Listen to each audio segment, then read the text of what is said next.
إن الحمد لله نحمده ونستعينه ونستغفره ونعوذ بالله من شرور أنفسنا ومن سيئات أعمالنا ما يهده الله فلا مضل له ومن يضلله فلا هادي له أشهد أن لا إله إلا الله وحده لا شريك له وأشهد أن محمدا عبده ورسوله. السلام علیکم و رحمت الله و برکاته. برادران و خواهران بسیار گرامی، بسیار در یک روزهای خوب و بسیار در یک روزهای نیک، یعنی دهه ذوالحجه قرار داریم. از الله مهربان دعاگو هستم که خداوند توفیق عبادت این روزها را بر یکایک ما و شما نصیب گردانه و از الله مهربان خواهان او هستم که خداوند برای ما و شما چنان توفیق و چنان محبت را عطا کند که هر یک عبادت ها، هر یک بشارت ها، هر یک حدیث هایی که به کدام روز مربوط است از فضیلت آن روز آگاهی می دهد، ما را توفیق دهد که ما از آن روزها پیروی کنیم و ثواب و پاداش آن روز را برخوردار شویم. برادران عزیز و گرامی، پگاه اولی روز از ماه ذوالحجه است، یعنی فردا چیسله 22 می شود، گوییم با این کلندرهای خودمان، و اولی روزی از ذوالحجه، چگونه که امروز در تاجیکستان هم اعلان کردند که روزی 31 یعنی روز جمعه عید قربان. پس برادران عزیز و گرامی، از فردا تا روز پنجشنبه، یعنی تا 30 میگویم همین ماه ایون، ما باید که آن وظیفه هایی را که الحال من میخوانم از فضیلت این 10 روز انشاءالله شما گوش اندازین و حرکت کنین برادران عزیز و گرامی که این روزهای خیر هم از دست ندهید. زیرا ما چی میدانیم برادران عزیز و گرامی که به دهه آخری سال آینده میرسیم یا نمیرسیم. دانشمندها میگویند در تمام سال از این دهه ذوالحجه دیده بهترین روزها در نزد الله نیست دیگر. حتی ابن حجر اسقلانی میفرماید که اگر همین دهه آخری رمضان شب قدر نمی داشت، این دهه ذوالحجه را من افضل از دهه رمضان می دانستم. برادران عزیز و گرامی، خداوند مهربان در قرآن در سوره فجر، اعوذ بالله من الشیطان الرجیم، والفجر و لیال عشر، الله مهربان قسم بر صبحگاه میخورد و همچنان با لیال عشر، یعنی با دهه ذوالحجه، که اینجا در جناب ابن کثیر، جناب ابن عباس، ابن زبیر و دیگر مفسر گرامی، مجاهد، همه با این عقیدن که لیال عشر که در این آیت آمده است این همین دهه ذوالحجه است. همچنان برادران عزیز در سوره حج من نگاه کردم در تفسیر، در سوره حج در آیت 28 الله مهربان یذکر اسم الله فی ایام معلومات میگه. ببین اما ایام معلوماتی که در سوره حج آیت 28 آمده است میگه در یعنی اعتقاد امام ابو حنیفه و جناب امام شافعی و همچنان باز همون ابن کثیر ابن عباس بر همین است که همین ایام معلومات این چی هست میگه دلالت بر همون دهه ذوالحجه میکند. یعنی برادران عزیز یکی از آیت های اولی سوره فجر و سوره حج آیت 28 از بزرگی و از خیر این دهه اول آگاهی میکند. یعنی معلوم است که این با آیت های قرآن ثابت است. الحال حدیثی را من در پیشم دارم از جناب امام بخاری که راوی این هم جناب ابن عباس است.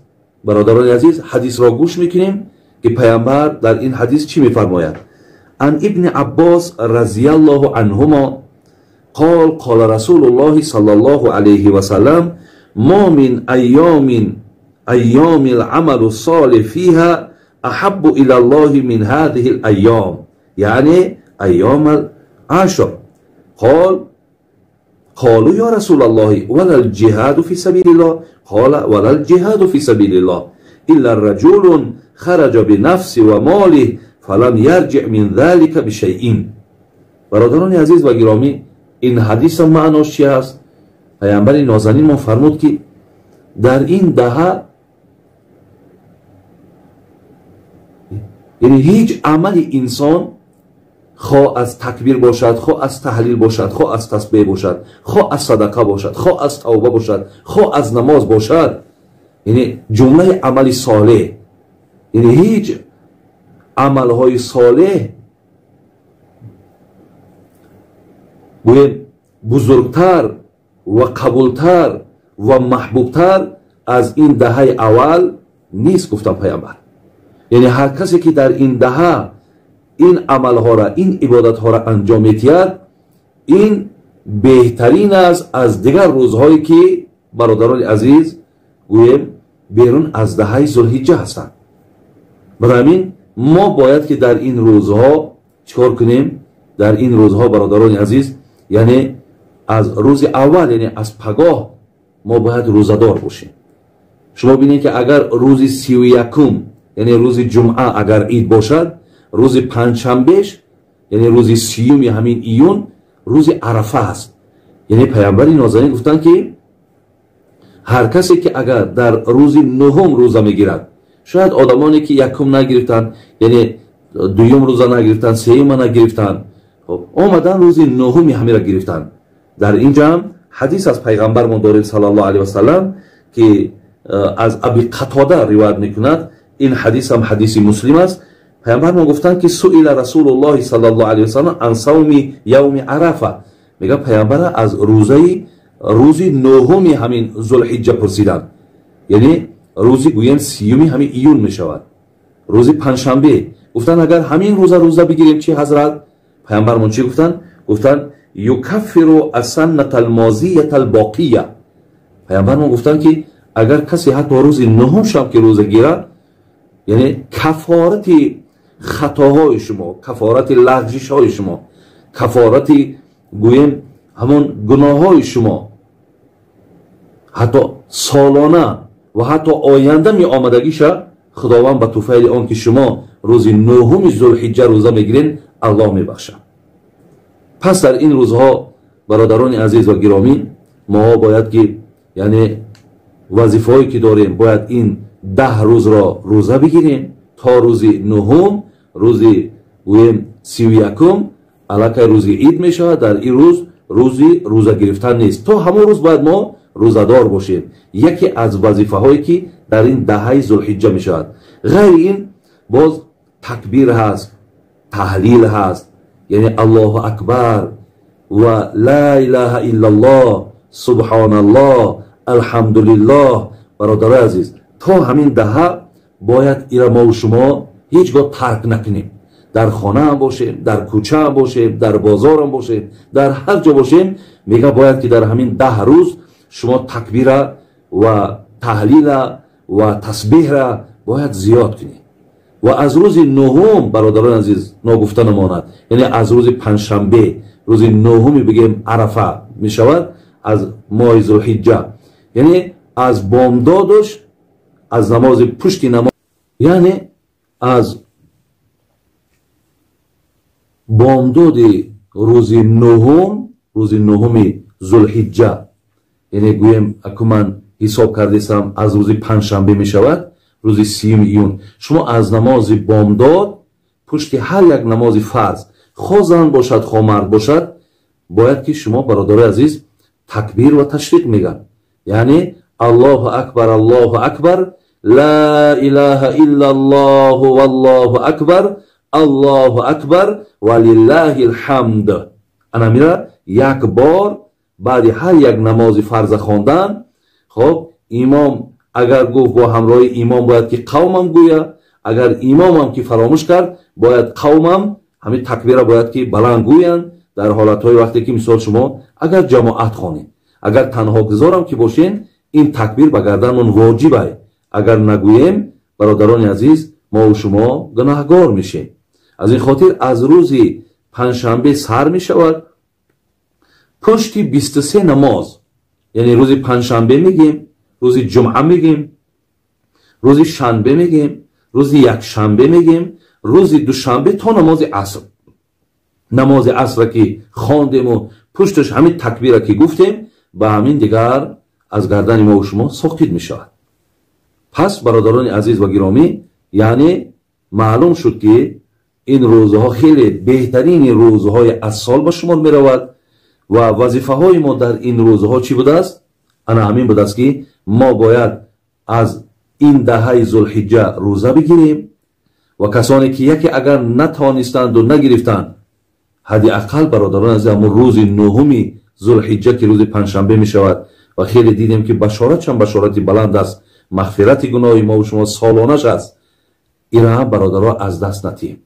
لیکن کسانی که اگر میلهاشون، محبتاشون، خواهشاشون اگر با زیاد باشد، از همین دهه شما روزه گیرید. یعنی ببینید که تمام عمل صالح در این دهه پیشگاه پروردگار ده بسیار مقام و مرتبه و منزلت بی‌نهایت بلند داشته است. یعنی عمل صالح این دهه از عمل صالح دهه‌های دیگر یا روزهای دیگر بسیار فرق بین زمین و آسمان میکند. از این لحاظ در این ماه احسانهاتون زیاد کنین، خیر کنین، مقصد یعنی همیشه کارهای نیک کنین، تسبیح بگردانین، نمازهای مقصد تهجد بخونین، هر چیزی که مقصد از فرموده هست در این دهه ای را انجام دادن در کار، زیرا عملهای این دهه از عملهای دیگر روزها فرق دارد.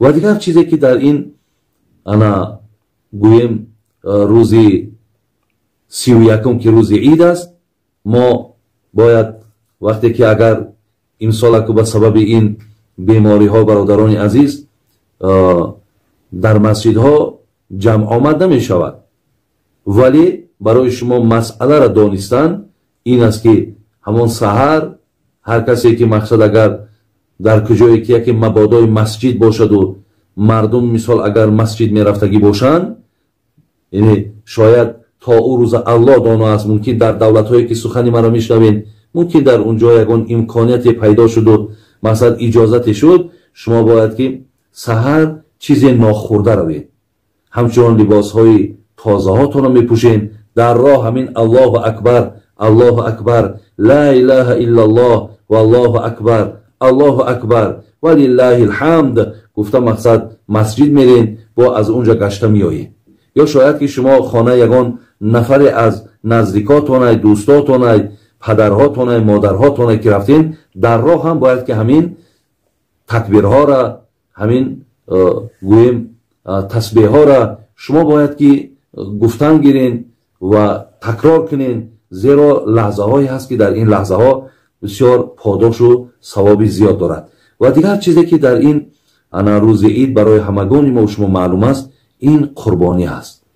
یعنی برای هر یک نفری که برادران عزیز имконияти қурбонӣ кардан доранд, шароити қурбонӣ доранд, бояд ки инҳо қурбонӣ кунанд.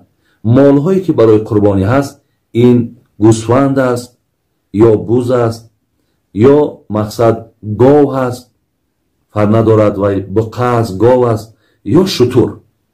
инҷа баъзе масъаларо донем ки яъне гӯсфанд аз 1 сол бояд кам набошад. гӯсфанд бояд аз 1 сол кам набошад. ҳамчунон агар гӯсфанде ки 6 моҳа бошад, вале дар қаду дар гӯем ҷусаву дар бузбалагӣ бигем агар баробар 1 сола бошад, ира ҳам иҷозат аст. вале гов ё буқа аз 2 сол кам набошад. ана барои ё шутур аз 5 сол бояд кам набошад. вале дар гову дар шутур метавонед ки то 7 нафара ҳам шарик шавен. шумо яке мисол 7 нафар метавонед ки як буқаи 2 сол ё як шутури 5 сола харину забҳ кунед. инам дар шариат, бародарои азиз, иҷозат аст. ин буд масъалаҳое ки ман барои шумо хостам ки расонам, то фардо ки аку даҳаи аввал ки оғоз мешавад, ана ман ин масъаларо гузоштам то бисёре аз шояд одамони ноогоҳе бошанд, хабар надошта бошанд ки ин рӯзҳо чӣ фазилат дорад, то онҳо огаҳӣ пайдо кунанд.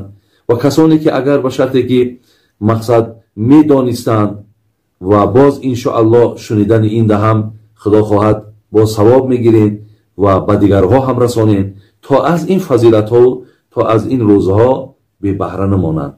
аллоҳи меҳрубон имонҳои ҳамаи мо шуморо комил гардонад, хотимаонро ба хайр кунад. бисёри бародарон инҷа як суолам мекунанд ки оё гӯшти қурбонира тартиби тақсимаш чӣ гуна аст? яъне савобаш ин аст ки гӯшти қурбонира мо 3 қисм мекунем. як қисмша барои хӯрдани хонаводаи худмон мемонем, як қисми дигаша барои меҳмонҳое ки хонаи мо шумо мераванд, барои онҳо мепазем, як қисми дигарашро ба ҳамсояҳо тақсим мекунем. дар инҷа имкон дорад ки агар мо як миқдора ки камешам бошад барои савоб ба худмон бигирему, дигар ҳамаша мақсад дар ҳамсояҳо, дар бечораҳо, дар нотавоно тақсим кунем. иншоаллоҳ боз нур болои нур мешавад. худованд идтона муборак гардонад ва аллоҳи меҳрубон ин рӯзаҳоро тавфиқ диҳад ки мо шумо аз рӯза доштануш, аз ибодатҳош яъне қафо намонем ва аллоҳро дуо кунем ки тавфиқша барои мо шумо насиб гардонад. ва ҳар касе ки ин рӯзҳоро эҳтиром мекунад, ба қадри ин рӯзҳо мераса, худованд ҳар подоше ки дар ин рӯз ҳаст дар номаи аъмолаш нависонда бигардонад. ассалому алайкум ва раҳматуллоҳи ва баракатуҳ.